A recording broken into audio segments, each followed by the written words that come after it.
allaha u naxariistay marxuum Dr. Cabdirashiid Axmed Guuleed oo loo yaqaanay Cabdirashiid Sumal waxa uu kamid ahaa murashaxiinta golaha wakiilada ee gobolka Maroodi Jeex uga sharaxnaa xisbiga mucaaradka ee UCID waxaana uu ku soo baxay liiska rasmiga ah ee soo saareen guddiga doorashooyinku astaantiisuna waxay ahayd xeero waxa uu geeriyooday bil iyo 2 maalmood ka hor doorashadii dhacday 31 bishii May ee sanadkani 2021 haddaba sida ku cad qodobka 17aad ee xeerka guud ee doorashooyinka Somaliland ee xeer number 9 farqadiisa 7 haddii mid ka mid ah murashaxiinta golaha wakiilada ee xisbiyada siyaasaddu uu geeriyoodo ama iscasile kadib marka la soo gudbiyo liiska murashaxiinta waxa xisbiga ay khusaysaa uu xaq u leeyahay inuu soo bedesho 30 maalmood ka hor taariikhda cod bixinta sidaasi darteed xisbiga UCID waxa uu diyaariyay in injineer Maxamed Haruun Maxamed uu noqdo xubinta xisbigooda u bedeli lahayd booska murashaxnimo uu baneeyay marxuumka geeriyooday balse sida xoguhu ay noo sheegeen xisbiga UCID ayaa dib uga dhacay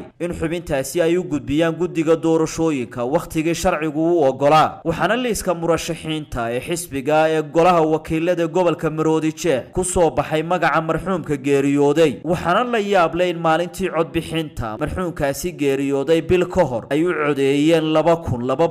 2258 qof oo cod bixiyaala sida ku cad natiijada hordhaca ee guddiga doorashooyinku ay xalay shaaciyeen waa markii ugu horeysay taariikhda Somaliland qof dhintay ay dad u codeeyaan doorashadii madaxtinimada ee dhacday bishii November ee sanadkii 2017 ayaa waxa soo baxday dacaayad ahayd inay codeeyeen dad dhintay laakiinse si xaqiiqa ayaa doorashadani waxa loogu codeeyay qof geeriyooday allaha u naxariistay marxuum Dr. Cabdirashiid Axmed Guuleed oo loo yaqaanay Cabdirashiid Sumal waxa uu kamid ahaa murashaxiinta golaha wakiilada ee gobolka Maroodi Jeex uga sharaxnaa xisbiga mucaaradka ee UCID waxaana uu ku soo baxay liiska rasmiga ah ee soo saareen guddiga doorashooyinku astaantiisuna waxay ahayd xeero waxa uu geeriyooday bil iyo 2 maalmood ka hor doorashadii dhacday 31 bishii May ee sanadkani 2021 haddaba sida ku cad qodobka 17aad ee xeerka guud ee doorashooyinka Somaliland ee xeer number 9 farqadiisa 7 haddii mid ka mid ah murashaxiinta golaha wakiilada ee xisbiyada siyaasaddu uu geeriyoodo ama iscasile kadib marka la soo gudbiyo liiska murashaxiinta waxa xisbiga ay khusaysaa uu xaq u leeyahay inuu soo bedesho 30 maalmood ka hor taariikhda cod bixinta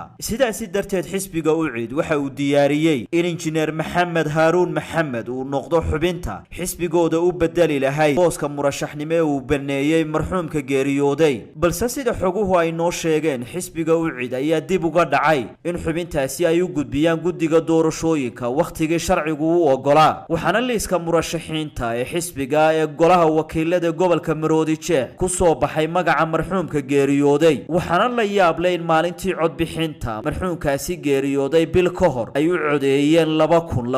2258 qof oo cod bixiyaala sida ku cad natiijada hordhaca ee guddiga doorashooyinku ay xalay shaaciyeen waa markii ugu horeysay taariikhda Somaliland qof dhintay ay dad u codeeyaan doorashadii madaxtinimada ee dhacday bishii November ee sanadkii 2017 ayaa waxa soo baxday dacaayad ahayd inay codeeyeen dad dhintay laakiinse si xaqiiqa ayaa doorashadani waxa loogu codeeyay qof geeriyooday allaha u naxariistay marxuum Dr. Cabdirashiid Axmed Guuleed oo loo yaqaanay Cabdirashiid Sumal waxa uu kamid ahaa murashaxiinta golaha wakiilada ee gobolka Maroodi Jeex uga sharaxnaa xisbiga mucaaradka ee UCID waxaana uu ku soo baxay liiska rasmiga ah ee soo saareen guddiga doorashooyinku astaantiisuna waxay ahayd xeero waxa uu geeriyooday bil iyo 2 maalmood ka hor doorashadii dhacday 31 bishii May ee sanadkani 2021 haddaba sida ku cad qodobka 17aad ee xeerka guud ee doorashooyinka Somaliland ee xeer number 9 farqadiisa 7 haddii mid ka mid ah murashaxiinta golaha wakiilada ee xisbiyada siyaasaddu uu geeriyoodo ama iscasile kadib marka la soo gudbiyo liiska murashaxiinta waxa xisbiga ay khusaysaa uu xaq u leeyahay inuu soo bedesho 30 maalmood ka hor taariikhda cod bixinta sidaasi darteed xisbiga UCID waxa uu diyaariyay in injineer Maxamed Haruun Maxamed uu noqdo xubinta xisbigooda u bedeli lahayd booska murashaxnimo uu baneeyay marxuumka geeriyooday balse sida xoguhu ay noo sheegeen xisbiga UCID ayaa dib uga dhacay in xubintaasi ay u gudbiyaan guddiga doorashooyinka waqtigii sharcigu u ogolaa waxaana liiska murashaxiinta ee xisbiga ee golaha wakiilada gobolka Maroodi Jeex ku soo baxay magaca marxuumka geeriyooday waxaana la yaab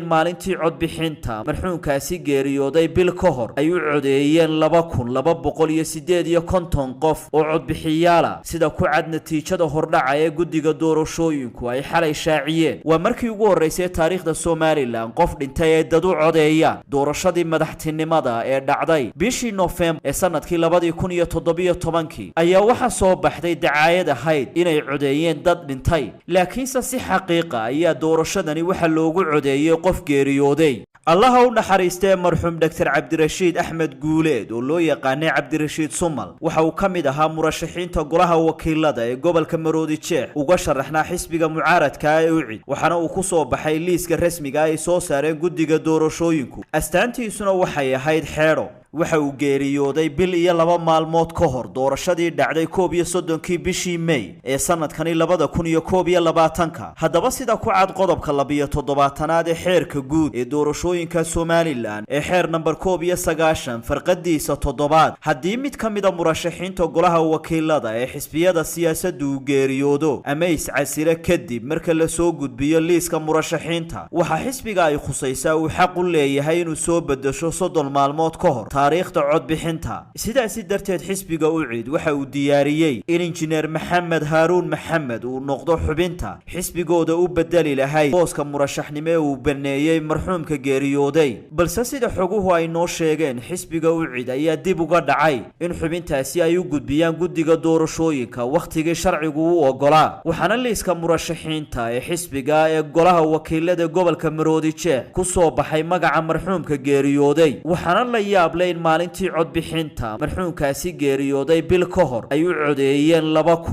2258 qof oo codbixiyaala sida ku cad natiijada hordhaca ee guddiga doorashooyinku ay xalay shaaciyeen. waa markii ugu horeysay taariikhda Soomaaliland qof dhintay ay dad u codeeyaan doorashadii madaxtinimada ee dhacday bishii November ee sanadkii 2017 ayaa waxa soo baxday dacaayad ahayd inay codeeyeen dad dhintay, laakiinse si xaqiiqa ayaa doorashadani waxa loogu codeeyay qof geeriyooday. allaha u naxariistay marxuum Dr. Cabdirashiid Axmed Guuleed oo loo yaqaanay Cabdirashiid Sumal waxa uu kamid ahaa murashaxiinta golaha wakiilada ee gobolka Maroodi Jeex uga sharaxnaa xisbiga mucaaradka ee UCID, waxaana uu ku soo baxay liiska rasmiga ah ay soo saareen guddiga doorashooyinku. astaantiisuna waxay ahayd xeedho. waxa uu geeriyooday bil iyo 2 maalmood ka hor doorashadii dhacday 31 bishii May ee sanadkani 2021. haddaba sida ku cad qodobka 17aad ee xeerka guud ee doorashooyinka Soomaaliland ee xeer number 19 farqadiisa 7 haddii mid ka mid ah murashaxiinta golaha wakiilada ee xisbiyada siyaasadda uu geeriyoodo ama iscasile kadib marka la soo gudbiyo liiska murashaxiinta, waxa xisbiga ay khusaysaa uu xaq u leeyahay inuu soo bedesho 30 maalmood ka hor taariikhda codbixinta. sidaasi darteed xisbiga UCID waxa uu diyaariyay in injineer Maxamed Haaruun Maxamed uu noqdo xubinta xisbigooda u bedeli lahayd booska murashaxnimo ee uu baneeyay marxuumka geeriyooday. balse sida xoguhu ay noo sheegeen, xisbiga UCID ayaa dib uga dhacay in xubintaasi ay u gudbiyaan guddiga doorashooyinka waqtigii sharcigu u ogolaa, waxaana liiska murashaxiinta ee xisbiga ee golaha wakiilada gobolka Maroodi Jeex ku soo baxay magaca marxuumka geeriyooday. waxaana la yaab in maalintii codbixinta marxuumkaasi geeriyooday bil ka hor ay u codeeyeen 2258 qof oo codbixiyaala sida ku cad natiijada hordhaca ee guddiga doorashooyinku ay xalay shaaciyeen. waa markii ugu horeysay taariikhda Soomaaliland qof dhintay ay dad u codeeyaan doorashadii madaxtinimada ee dhacday bishii November ee sanadkii 2017 ayaa waxa soo baxday dacaayad ahayd inay codeeyeen dad dhintay, laakiinse si xaqiiqa ayaa doorashadani waxa loogu codeeyay qof geeriyooday.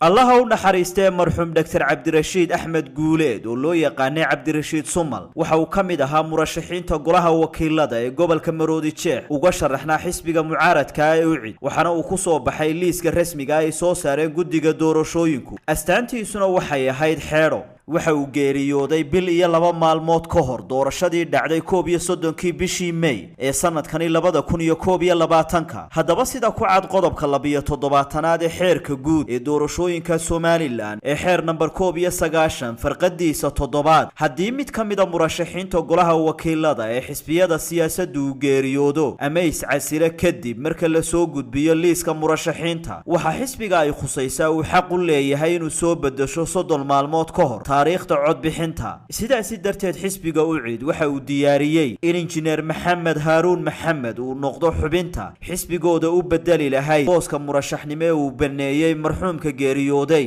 balse sida xoguhu ay noo sheegeen, xisbiga UCID ayaa dib uga dhacay in xubintaasi ay u gudbiyaan guddiga doorashooyinka wakhtigii sharcigu u ogolaa. waxaana liiska murashaxiinta ee xisbiga ee golaha wakiilada gobolka Maroodi Jeex ku soo baxay magaca marxuumka geeriyooday. waxaana la yaab leh in maalintii codbixinta marxuumkaasi geeriyooday bil ka hor ay u codeeyeen 2258 qof oo codbixiyaala, sida ku cad natiijada hordhaca ee guddiga doorashooyinku ay xalay shaaciyeen. waa markii ugu horeysay taariikhda Soomaaliland qof dhintay ay dad u codeeyaan doorashadii madaxtinimada ee dhacday bishii November ee sanadkii 2017 ayaa waxa soo baxday dacaayad ahayd inay codeeyeen dad dhintay, laakiinse si xaqiiqa ayaa doorashadani waxa loogu codeeyay qof geeriyooday. allaha u naxariistay marxuum Dr. Cabdirashiid Axmed Guuleed oo loo yaqaanay Cabdirashiid Sumal waxa uu ka mid ahaa murashaxiinta golaha wakiilada ee gobolka Maroodi Jeex uga sharaxnaa xisbiga mucaaradka ee UCID, waxaana uu ku soo baxay liiska rasmiga ah ay soo saareen guddiga doorashooyinku. astaantiisuna waxay ahayd xeedho.